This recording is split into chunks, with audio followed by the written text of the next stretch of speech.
2015 രോഹിത് ഷെട്ടിയുടെ സംവിധാനത്തിൽ പുറത്തിറങ്ങിയ super hit മൂവിയാണ് ദിൽവാലെ. ഇതിൽ പ്രധാന കഥാപാത്രങ്ങളിൽ എത്തിയിരിക്കുന്നത് ഷാറുഖ് ഖാൻ, കാജോള്, വരുൺ ധവാൻ, കൃതി സനോനൊക്കെയാണ്.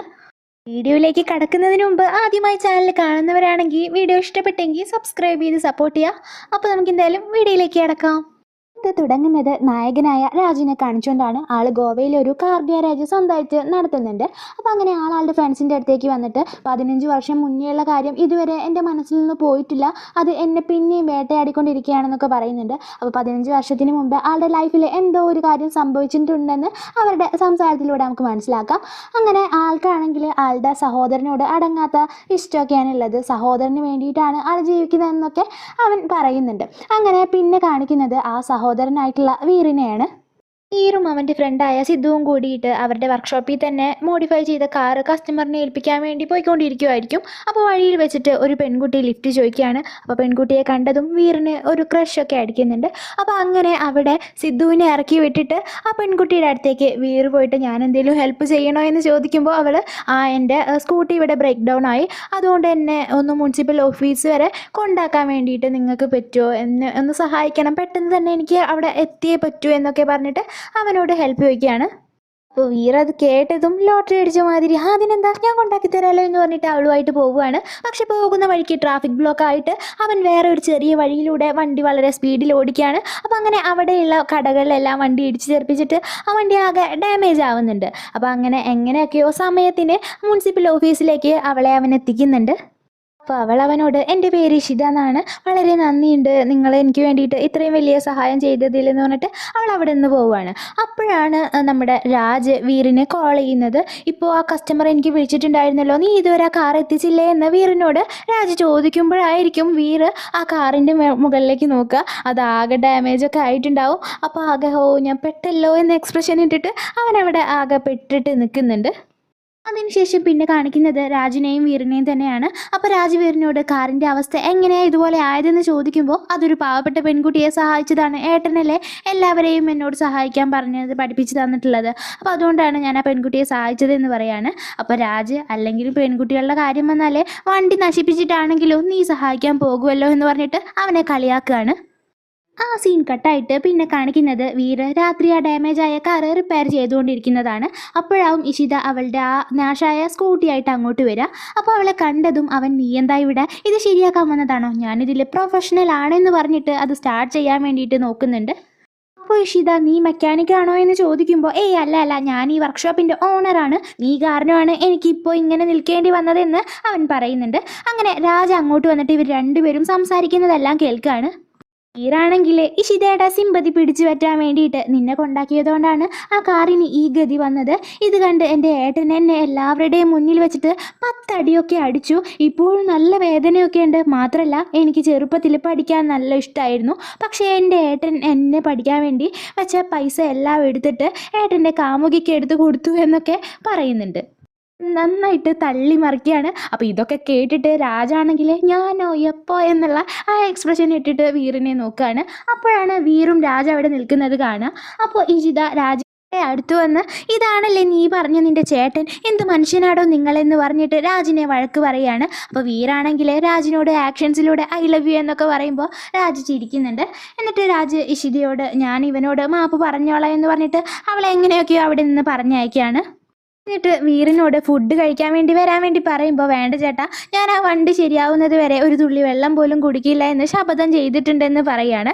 ആ സമയത്ത് തന്നെ നമ്മുടെ വീറിൻ്റെ ഫ്രണ്ടായിട്ടുള്ള ആ സിദ്ധു വരികയാണ്. എന്നിട്ട് ഇതാ നീ മേടിക്കാൻ പറഞ്ഞിട്ടുള്ള ആ ചിക്കൻ ബർഗർ എന്ന് പറഞ്ഞിട്ട് അത് അവന് കൊടുക്കുമ്പോൾ രാജ് അത് മേടിച്ചിട്ട് അവിടെ നിന്ന് പോകുന്നുണ്ട്.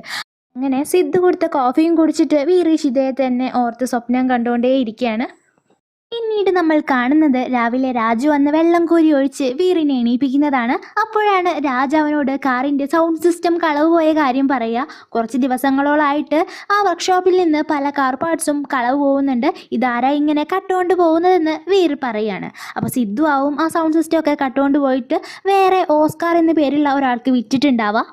അതിനുശേഷം വീർ ഇഷിതയുടെ വണ്ടി ശരിയാക്കി അവളുടെ വീട്ടിൽ കൊണ്ടുപോയി കൊടുക്കുകയാണ്. എന്നിട്ട് ഞാൻ ഇന്നലെ എൻ്റെ ഏട്ടനെ കുറിച്ച് പറഞ്ഞതൊക്കെ കള്ളമായിരുന്നു, എൻ്റെ ഏട്ടൻ എന്നെ വലിയ ഇഷ്ടമാണ്, എനിക്കും അങ്ങനെ തന്നെയാണെന്ന് അവൻ പറയുന്നുണ്ട്. അപ്പോഴവിടേക്ക് അവൻ്റെ ഫ്രണ്ട്സ് എല്ലാം വരികയാണ്. ഇന്ന് സിദ്ധുവിൻ്റെ ഗേൾഫ്രണ്ട് ജെന്നിയുടെ ബർത്ത്ഡേ ആണ്, അതുകൊണ്ട് ഒരു പാർട്ടി ഉണ്ടെന്ന് പറഞ്ഞിട്ട് അവരെല്ലാം നമ്മുടെ ഇഷിതയെ ക്ഷണിക്കുന്നുണ്ട്. അപ്പോൾ അവൾ ആ പാർട്ടിക്ക് പോവുകയാണ്. റെസ്റ്റോറൻറ്റിൽ വെച്ചിട്ടാണ് ആ പാർട്ടി നടക്കുന്നത്. അതിൻ്റെ ഇടയ്ക്ക് കിങ് എന്ന പേരുള്ള ഒരു ഡ്രഗ് ഡീലറുടെ ആളുകൾ വന്നിട്ട് റെസ്റ്റോറൻറ്റ് ഓണറിന് ഡ്രഗ്സ് കൊടുത്തിട്ട് അത് അവിടെ വരുന്ന ചെറുപ്പക്കാരായ ആളുകൾക്ക് കൊടുക്കണമെന്ന് പറഞ്ഞിട്ട് ഭീഷണിപ്പെടുത്തിയിട്ട് അവിടെ അടിയുണ്ടാക്കുകയാണ്. അത് കണ്ട് ഇഷിത അതിൽ ഇടപെടുമ്പോൾ ആ ഗുണ്ടകൾ അവളുടെ ഫോൺ മേടിച്ച് നിലത്തെറിഞ്ഞ് പൊട്ടിക്കുകയാണ്. പിന്നെ പറയണ്ടല്ലോ, വീർ അത് കണ്ടിട്ട് അവരുമായിട്ട് നന്നായിട്ട് ഫൈറ്റ് ചെയ്യാണ്. അങ്ങനെ പാർട്ടിയൊക്കെ കഴിഞ്ഞിട്ട് വീട്ടിലേക്ക് തിരിച്ചു വരുമ്പോൾ വീറിനെ കിങ്ങിൻ്റെ ആളുകൾ വന്നിട്ട് നന്നായിട്ട് അടിച്ച് പരിക്കേൽപ്പിക്കുന്നുണ്ട്. അങ്ങനെ അവനെ ഹോസ്പിറ്റലിലാവുകയാണ്. അപ്പോൾ ഹോസ്പിറ്റലിൽ വെച്ചിട്ട് വീറിനോട് അടിച്ചത് ആരാണെന്ന് ചോദിക്കുമ്പോൾ ഏട്ടൻ അപകടത്തിൽ പോയി ചാടരുതെന്ന് വിചാരിച്ച് അവൻ ആരാണെന്ന് അറിയില്ല എന്ന് മറുപടി കൊടുക്കുകയാണ്. അപ്പോൾ ഇഷിത അങ്ങോട്ട് വീറിനെ കാണാൻ വേണ്ടി വരുന്നുണ്ട്. വീറാണെങ്കിൽ അവൾക്ക് വേണ്ടിയിട്ട് പുതിയ ഫോണൊക്കെ മേടിച്ച് വെച്ചിട്ടുണ്ടാവും, അത് അവൾക്ക് കൊടുക്കുന്നുണ്ട്. അങ്ങനെ രാജ് അവനോട് ടേക്ക് കെയർ എന്ന് പറഞ്ഞിട്ട് പുറത്തേക്ക് ഇറങ്ങുമ്പോൾ രാജിൻ്റെ ഫ്രണ്ട്സ് വന്നിട്ട് വീറിനെ കിങ്ങിൻ്റെ ആൾക്കാരാണ് അടിച്ചത് എന്ന് രാജിനോട് പറയുന്നുണ്ട്. ഉടനെ രാജും ആളുടെ ഫ്രണ്ട്സും കൂടിയിട്ട് കിങ്ങിൻ്റെ ആളുകളെ പോയി അടിക്കുകയാണ്. അവിടെയുള്ള ഡ്രഗ്സിനെല്ലാം അവർ തീയിടുന്നുണ്ട്. മാസ്ക് ഇട്ട് ഹൂഡിയൊക്കെ ധരിച്ചതുകൊണ്ട് തന്നെ അവരുടെ മുഖമൊന്നും അവരാരും കാണുന്നില്ല. കിങ്ങിൻ്റെ ആൾക്കാരിൽ ഒരാൾ കിങ് ഇതറിഞ്ഞാൽ നിങ്ങളെ വെറുതെ വിടില്ല എന്ന് പറയുമ്പോൾ രാജാണെങ്കിൽ കൂളായിട്ട് എന്നാൽ നിങ്ങളുടെ കിങ്ങിനോട് പറ എൻ്റെ പേര് കാളി എന്നാണെന്ന് പറഞ്ഞിട്ട് അവർ അവിടെ നിന്ന് പോകുന്നുണ്ട്. അങ്ങനെ കിങ് ഇതറിയുമ്പോൾ ആരാണ് ഈ കാളി എന്ന് ചോദിക്കുന്നുണ്ട്. അപ്പോൾ അവിടെയുള്ള ഒരാൾ ഇത് നമ്മൾ അന്ന് കാർ ഗ്യാരേജിൽ ഒരു പയ്യനെ അടിച്ചില്ലേ, ചിലപ്പോൾ അവൻ്റെ ഏട്ടനാവാൻ സാധ്യതയുണ്ടെന്നൊക്കെ പറയുകയാണ്. അങ്ങനെ കിങ്ങും ആളുകളും കൂടിയിട്ട് കാളി ആരാണെന്ന് അന്വേഷിക്കാൻ വേണ്ടിയിട്ട് രാജിൻ്റെ ഗ്യാരേജിലേക്ക് പോകുന്നുണ്ട്. പക്ഷേ രാജിനോട് സംസാരിച്ച കിങ് ഇവൻ ഒരിക്കലും നമ്മുടെ ആളുകളെ അടിക്കാൻ സാധ്യതയില്ല എന്ന് പറയുന്നുണ്ട്. കാരണം രാജ് അത്രയും പാവം പോലെ വളരെ ഫ്രണ്ട്ലി ആയിട്ടാവും അവരുടെ മുന്നിലൊക്കെ അഭിനയിച്ചിട്ടുണ്ടാവുക. അപ്പോൾ പോകുന്നതിന് മുമ്പ് ഇനി എൻ്റെ കാറൊക്കെ മോഡിഫൈ ചെയ്യാൻ വേണ്ടിയിട്ട് ഞാൻ ഇങ്ങോട്ട് തന്നെ കൊണ്ടുവരാം എന്ന് പറഞ്ഞിട്ടാണ് കിങ്ങും ആളുകളും അവിടെ നിന്ന് പോകുന്നത്. അപ്പോൾ രാജിൻ്റെ ഫ്രണ്ട്സ് തോക്ക് കാണിച്ച് ആരെയാ അവർ പേടിപ്പിക്കാൻ നോക്കുന്നത് എന്ന് അവർ പോയതിന് ശേഷം പറഞ്ഞു ചിരിക്കുന്നുണ്ട്. അപ്പോഴാണ് 15 വർഷം മുന്നേയുള്ള ഫ്ലാഷ് ബാക്ക് നമ്മൾ കാണുന്നത്. 15 വർഷം മുന്നേ ബൾഗേറിയയിൽ രാജിൻ്റെ അച്ഛനായ രൺധീർ ഒരു വലിയ ഗുണ്ടാ തലവനായിരുന്നു. അപ്പോൾ അച്ഛൻ്റെ ഇല്ലീഗൽ ഗോൾഡ് സ്മഗ്ലിംഗ് ബിസിനസ്സിലൊക്കെ ആളെ ഹെൽപ്പ് ചെയ്തിട്ടാണ് രാജ് നിന്നിരുന്നത്. മാത്രമല്ല രാജിൻ്റെ യഥാർത്ഥ പേര് കാളി എന്നാണ്. ഇപ്പോഴവൻ്റെ കൂടെയുള്ള ഫ്രണ്ട്സ് എല്ലാം 15 വർഷങ്ങൾക്ക് മുന്നേ ആ ഗ്യാങ്ങിലെ അംഗങ്ങളായിരുന്നു.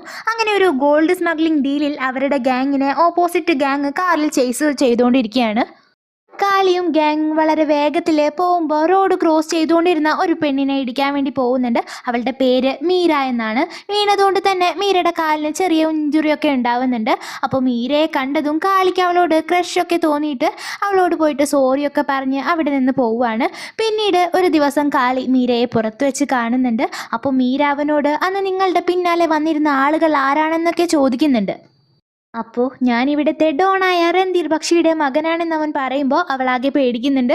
പിന്നെയും അവരൊരുപാട് സംസാരിക്കുകയാണ്. അങ്ങനെ അവൾ നടക്കാൻ ബുദ്ധിമുട്ടുന്നത് കാണുമ്പോൾ കാളി അവളോട് ഞാൻ കാരണമല്ലേ നിനക്ക് ഈ അവസ്ഥ വന്നത്, എനിക്ക് നല്ല കുറ്റബോധം തോന്നുന്നുണ്ടെന്ന് പറയുകയാണ്.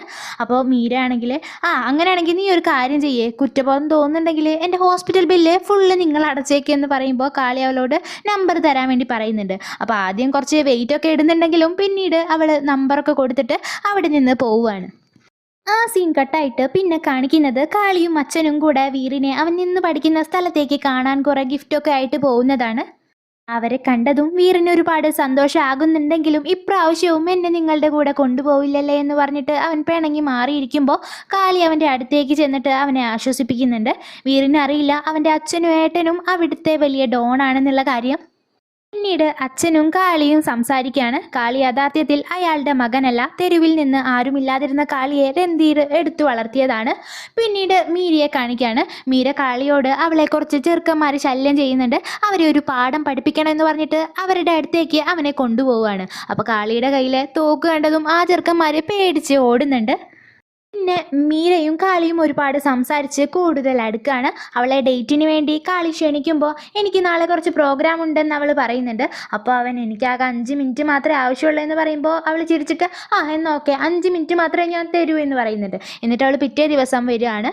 അങ്ങനെ പറഞ്ഞതുപോലെ തന്നെ 5 മിനിറ്റിനുള്ളിൽ അവൾക്കായിട്ട് ഒരുപാട് സർപ്രൈസ് ആയിട്ട് വളരെ ഇൻട്രസ്റ്റിംഗ് ആയിട്ടുള്ള രീതിയിൽ ഒരു ഡേറ്റ് അവൻ തയ്യാറാക്കുന്നുണ്ട്. അപ്പോൾ അവൾക്കും ഒരുപാട് ഹാപ്പി ആവുകയാണ്. അങ്ങനെ കാളിയാണെങ്കിൽ അവളെ നന്നായിട്ട് ഇഷ്ടപ്പെട്ടു തുടങ്ങുന്നുണ്ട്. പോകുന്നതിന് മുമ്പ് നാളെ എൻ്റെ ബർത്ത്ഡേ ആണ്, നീ എന്തായാലും വരണോ എന്ന് അവൾ പറയുമ്പോൾ എനിക്ക് നാളെ ഒഴിച്ചുകൂടാൻ പറ്റാത്ത ഒരു വർക്ക് ഉണ്ടെന്ന് അവൻ പറയാണ്. പിന്നെയും അവൻ വരണം എന്ന് പറഞ്ഞ് അവൾ വാശി പിടിക്കുമ്പോൾ അവസാനം അവൻ എന്തൊക്കെ ഉണ്ടായാലും വർക്കെല്ലാം വേഗം തീർത്തിട്ട് ഞാൻ എൻ്റെ ബർത്ത്ഡേ പാർട്ടിക്ക് വന്നിരിക്കൂ എന്ന് വാക്ക് കൊടുക്കുന്നുണ്ട്. പിറ്റേ ദിവസം കാളിയും ടീമും ഒരു ഷിപ്മെൻറ്റ് ഡെലിവറിക്ക് പോയിക്കൊണ്ടിരിക്കുമ്പോൾ ഓപ്പോസിറ്റ് ഗ്യാങ് മാലിക്കിൻ്റെ ആളുകൾ വന്നിട്ട് അവരെ അറ്റാക്ക് ചെയ്യാണ്. അതിൽ കാളിക്കും നല്ല രീതിക്ക് പരിക്കേൽക്കുന്നുണ്ട്. അപ്പോഴാണ് അവരെ അറ്റാക്ക് ചെയ്ത ആ ആളുകളുടെ ഇടയിൽ നിന്ന് ഒരു ലേഡി വരുന്നത് കാളി കാണുക. അത് മറ്റാരുമല്ല, അവൻ സ്നേഹിക്കുന്ന മീര തന്നെയാവും. അപ്പം മാലിക് എന്ന ഇവരുടെ ശത്രു ഓപ്പോസിറ്റ് ഗ്യാങ്ങിൻ്റെ ലീഡറിൻ്റെ മകളായിരിക്കും മീര. കാളിയാണ് അവൻ്റെ അച്ഛൻ്റെ ബിസിനസ് ഡീലെല്ലാം വളരെ സക്സസ്ഫുൾ ആയിട്ട് ചെയ്തുകൊണ്ടിരിക്കുന്നത്. അതുകൊണ്ട് തന്നെ അവനെ എങ്ങനെയും തകർത്താൽ മാത്രമേ തങ്ങൾക്ക് വിജയിക്കാൻ പറ്റൂ എന്ന് കരുതിയിട്ടാണ് അവനെ തോൽപ്പിക്കാൻ വേണ്ടി അവർ ഇറങ്ങി തിരിച്ചിട്ടുണ്ടാവുക. അങ്ങനെ മീര കാളിയുടെ അടുത്ത് വന്ന് എന്താ ഷോക്കായി പോയോ, എങ്ങനെയുണ്ടായിരുന്നു എൻ്റെ ആക്ടിങ്, ഇന്ന് എൻ്റെ ബർത്ത്ഡേ ആണ്, പക്ഷേ ഈ ഗോൾഡ് എല്ലാം ഞാൻ എൻ്റെ അച്ഛന് ഗിഫ്റ്റ് കൊടുക്കാൻ പോവുകയാണ്, എൻ്റെ ബർത്ത്ഡേ ആയതുകൊണ്ട് ഞാൻ നിന്നെ വെറുതെ വിടാണെന്ന് പറഞ്ഞിട്ട് പുച്ഛത്തോടു കൂടെ ചിരിച്ചിട്ട് അവൾ അവിടെ നിന്ന് തിരിഞ്ഞു പോകുമ്പോൾ കാളി ആകെ ദേഷ്യത്തിൽ ഗണ്ണെടുത്തിട്ട് അവളെ ഷൂട്ട് ചെയ്യാൻ ശ്രമിക്കുന്നുണ്ട്. പക്ഷേ അവളോടുള്ള സ്നേഹം കൊണ്ട് അവനതിന് സാധിക്കുന്നില്ല. ഈ കാര്യങ്ങളെല്ലാം അറിഞ്ഞ കാളിയുടെ അച്ഛൻ അവരെ ഞാൻ വെറുതെ വിടില്ലെന്ന് പറഞ്ഞ് ചോദിക്കാൻ പോകുമ്പോൾ കാളി അത് തടഞ്ഞിട്ട് അവൾ എന്നെയാണ് ചതിച്ചത്, ഞാൻ തന്നെ പോകാം എന്ന് പറഞ്ഞിട്ട് മീരയുടെ കാറിനെ ചേസ് ചെയ്ത് പിന്നാലെ പോവുകയാണ്. അപ്പോൾ അവനെ കണ്ടതും അവൾ സ്പീഡിൽ വണ്ടി എടുത്തിട്ട് അവസാനം ഒരു താഴ്ചയിലേക്ക് കാറ് മറിയുമ്പോൾ കാളി വന്ന് അവളെ പിടിച്ചിട്ട് നീ പേടിക്കണ്ട, ഞാൻ നിന്നെ ആത്മാർത്ഥമായിട്ടാണ് സ്നേഹിച്ചത് പ്രണയിച്ചത്, നിന്നെ പോലെ ചതിക്കില്ലെന്ന് പറഞ്ഞിട്ട് അവളെ പിടിച്ച് മുകളിലേക്ക് കയറ്റുന്നുണ്ട്. എന്നിട്ട് അവളോട് മീര ഇന്നേക്ക് ശേഷം നിന്റെ മുഖം ഞാൻ കാണാൻ ഇടയാവരുത്, നിന്നെ ഞാൻ കൊന്നു കളയുമെന്ന് പറഞ്ഞിട്ട് അവൻ അവിടെ നിന്ന് പോവുകയാണ്. അപ്പോൾ മീര നല്ല കുറ്റബോധത്തോടു കൂടെ നിൽക്കുന്നുണ്ട്. അപ്പോൾ ആ ഒരു സംഭവത്തിന് ശേഷം മീര അവനെ തന്നെയാവും ചിന്തിച്ചുകൊണ്ടിരിക്കുക. അവളുടെ മനസ്സിലും അവനോട് ഇഷ്ടമൊക്കെ ഉണ്ടാവും. അങ്ങനെ ഒരു ദിവസം മീര കാളിയുടെ വീട്ടിലോട്ട് പോയിട്ട് അവൾ ചെയ്ത തെറ്റിനെല്ലാം മാപ്പ് ചോദിക്കുന്നുണ്ട്. മാത്രമല്ല ഇപ്പോൾ അവൾ അവനെ നന്നായിട്ട് പ്രണയിക്കുന്നുണ്ട്. ഐ ലവ് യു കാളി എന്നൊക്കെ പറയുമ്പോൾ അവനതൊന്നും ആദ്യം വിശ്വസിക്കാൻ വേണ്ടിയിട്ട് തയ്യാറാവുന്നില്ല. അവളെ പിടിച്ചു വലിച്ചിട്ട് വീടിന് പുറത്താക്കിയിട്ട് കഥ അടയ്ക്കുകയാണ്. അപ്പോൾ മീര തൻ്റെ പ്രണയം കാളി അംഗീകരിക്കുന്നത് വരെ താൻ ഇവിടെ നിന്ന് പോവില്ല എന്ന് പറഞ്ഞ് ആ വീടിന് പുറത്ത് തന്നെ നിൽക്കുകയാണ്. അങ്ങനെ രാത്രിയാവുന്നുണ്ട്. ശക്തിയായിട്ട് മഴ പെയ്യുമ്പോൾ ആ മഴയത്ത് മീര നിൽക്കുന്നത് കണ്ടിട്ട് കാളിക്ക് മനസ്സലിഞ്ഞിട്ട് അവൻ പുറത്തേക്ക് ഇറങ്ങി വരികയാണ്. എന്നിട്ട് അവളോട് നീ എന്ത് തെളിയിക്കാനാണ് നോക്കുന്നത്, നിന്നെ എനിക്ക് ഒട്ടും വിശ്വാസമില്ല എന്ന് പറയുമ്പോൾ അവൾ ഞാൻ നിന്നെ പ്രണയിക്കുന്നുവെന്ന് തെളിയിക്കാനാണ് നോക്കുന്നത്, നിന്നെ സ്നേഹിക്കാതിരുന്ന സമയത്ത് നിനക്ക് എന്നെ നല്ല വിശ്വാസമായിരുന്നല്ലോ, ഇപ്പം ഞാൻ നിന്നെ സ്നേഹിക്കാൻ തുടങ്ങിയപ്പോൾ നിനക്ക് എന്നെ തീരെ വിശ്വാസമില്ലേ എന്ന് പറഞ്ഞ് സങ്കടത്തോടു കൂടെ അവൾ കരയുന്നുണ്ട്. അങ്ങനെ കാളി അവളോട് ക്ഷമിച്ചിട്ട് പെട്ടെന്ന് അവളെ കെട്ടിപ്പിടിക്കുന്നുണ്ട്. അങ്ങനെ അവർ പ്രണയിക്കാൻ വേണ്ടി തുടങ്ങുകയാണ്. ഈ സമയത്താണ് ഗേരുവ എന്ന് പറഞ്ഞിട്ടുള്ള ഫേമസ് സോങ് പ്ലേ ആവുന്നത്. ഈ സോങ്ങിൽ ഓരോ ലൊക്കേഷൻ കാണുമ്പോഴും VFX ആണെന്നൊക്കെ നമുക്ക് തോന്നാം, പക്ഷേ അത് ശരിക്ക് റിയൽ പ്ലേസസ് ആണ്. അപ്പോൾ പറ്റുവാണെങ്കിൽ യൂട്യൂബിൽ തന്നെ ആ സോങ് അവൈലബിൾ ആണ്. അപ്പോൾ നിങ്ങളതൊക്കെ ഒന്ന് പോയി കാണാം. പിന്നീട് അവരുടെ റിലേഷൻഷിപ്പ് എങ്ങനെയെങ്കിലും വീട്ടിൽ അവതരിപ്പിക്കണം, അവരുടെ അച്ഛന്മാരെ കൊണ്ട് സമ്മതിപ്പിക്കണം എന്നൊക്കെ അവർ പ്ലാൻ ചെയ്യുന്നുണ്ട്. അങ്ങനെ ആദ്യം കാളിയുടെ അച്ഛൻ്റെ അടുത്തേക്ക് മീരയും കാളിയും കൂടി പോയിട്ട് ഈ കാര്യം പറയുമ്പോൾ ആൾ ഫുൾ സപ്പോർട്ടായിട്ട് നിൽക്കുകയാണ്. അപ്പോൾ മീരയുടെ അച്ഛനായ മാലിക്കിനോട് പോയി സംസാരിക്കാനും കാളിയുടെ അച്ഛൻ സമ്മതിക്കുന്നുണ്ട്. അപ്പോൾ മീരയും അവളുടെ അച്ഛനോട് ഈ കാര്യം പറയുമ്പോൾ ശത്രുതയേക്കാൾ വലുത് മോളുടെ സന്തോഷമാണ്, അതുകൊണ്ട് കാളിയുടെ അച്ഛനോട് ഇവിടെ വന്ന് സംസാരിക്കാൻ പറയാൻ വേണ്ടിയിട്ട് ആ മാലിക് പറയുകയാണ്. അപ്പോൾ ഇത് കേട്ടിട്ട് അവൾക്ക് ഒരുപാട് സന്തോഷമാവുന്നുണ്ട്. പക്ഷേ ആട്ടിൻ തോലണിഞ്ഞ ചെന്നായിയുടെ സ്വഭാവം അയാൾക്ക് ഉണ്ടാവുക. ഇങ്ങനൊരു മീറ്റിംഗ് അറേഞ്ച് ചെയ്തിട്ട് കാളിയും അവൻ്റെ അച്ഛനെയും കൊല്ലാനാവും അയാളും അയാളുടെ ഗ്യാങ്ങും പ്ലാൻ ചെയ്തിട്ടുണ്ടാവുക. അങ്ങനെ കാളിയും അച്ഛനും മാലിക്കിൻ്റെ വീട്ടിലേക്ക് വരുന്നുണ്ട്. ഈ സമയം മീര അവിടെ ഉണ്ടാവില്ല. അങ്ങനെ മാലിക്കുമായിട്ട് സംസാരിച്ചുകൊണ്ടിരിക്കുമ്പോൾ മാലിക് അയാളുടെ ആളുകൾക്ക് സിഗ്നൽ കൊടുക്കുകയാണ്. അങ്ങനെ അവരുടെ ആളുകൾ വന്നിട്ട് കാളിയെയും അച്ഛനെയും ഷൂട്ട് ചെയ്യാനൊക്കെ നോക്കുന്നുണ്ട്. അപ്പോഴാണ് കാളിക്കും അച്ഛനും മനസ്സിലാവുക ഇതൊരു ചതിയായിരുന്നെന്ന്. അങ്ങനെ അവർ സ്വയരക്ഷയ്ക്ക് വേണ്ടിയിട്ട് അവരെയൊക്കെ തിരിച്ച് ഷൂട്ട് ചെയ്യുന്നുണ്ട്. ഒരു ഗൺ ഫൈറ്റ് തന്നെ അവിടെ നടക്കുകയാണ്. അപ്പോൾ മാലിക്കിൻ്റെ ആളുകളിൽ ഒരാൾ മീരയ്ക്ക് വിളിച്ചിട്ട് കാളിയും അച്ഛനും വന്നിട്ട് അവളുടെ അച്ഛനെ കൊല്ലാൻ നോക്കുകയാണ്, അവർ നമ്മളെ ചതിക്കുകയായിരുന്നു എന്നൊക്കെ പറയുമ്പോൾ അവൾക്ക് നല്ല ദേഷ്യം വരികയാണ്. അങ്ങനെ അവൾ പെട്ടെന്ന് തന്നെ വീട്ടിലേക്ക് പുറപ്പെടുന്നുണ്ട്. അപ്പോൾ ഇവിടെയാണെങ്കിൽ മാലിക്കും പിന്നെ കാളിയുടെ അച്ഛനും കൂടിയിട്ട് നല്ല ഫൈറ്റ് നടക്കുകയാണ്. അങ്ങനെ അവസാനം അവർ രണ്ടുപേരും പരസ്പരം ഷൂട്ട് ചെയ്യുന്നുണ്ട്. മരിച്ചു വീഴാൻ പോകുന്ന അച്ഛനെ കാളി പിടിക്കുമ്പോൾ അച്ഛൻ്റെ കയ്യിലെ ഗണ്ണ് അവൻ്റെ കയ്യിലേക്കാവാണ്. അങ്ങനെ ഇതും കണ്ടുകൊണ്ടാണ് മീര ഓടി വരിക. അപ്പോൾ തൻ്റെ അച്ഛനെ കൊന്നത് അവനാണെന്ന് അവൾ തെറ്റിദ്ധരിക്കുകയാണ്. അപ്പോൾ അവൾ, നിങ്ങൾ എന്നെ സ്നേഹം അഭിനയിച്ച് ചതിക്കുകയായിരുന്നല്ലേ, ഇങ്ങനെ ഒരു മീറ്റിംഗ് അറേഞ്ച് ചെയ്തത് എൻ്റെ അച്ഛനെ കൊല്ലാനായിരുന്നല്ലേ എന്ന് പറഞ്ഞിട്ട് അവനെ ഒന്നും പറയാൻ അനുവദിക്കാതെ ഗണ്ണുകൊണ്ട് അവനെ ഷൂട്ട് ചെയ്യുകയാണ്. പിന്നീട് നമ്മൾ കാണുന്നത് മീരയ്ക്ക് ഒരു അനിയത്തി ഉണ്ടാവും. അപ്പോൾ അച്ഛനെ നഷ്ടപ്പെട്ടതുകൊണ്ട് തന്നെ അനിയത്തിയുടെ കാര്യമൊക്കെ നോക്കാൻ വേണ്ടിയിട്ട് ആ നാട് വിട്ട് തന്നെ അവൾ പോവുകയാണ്.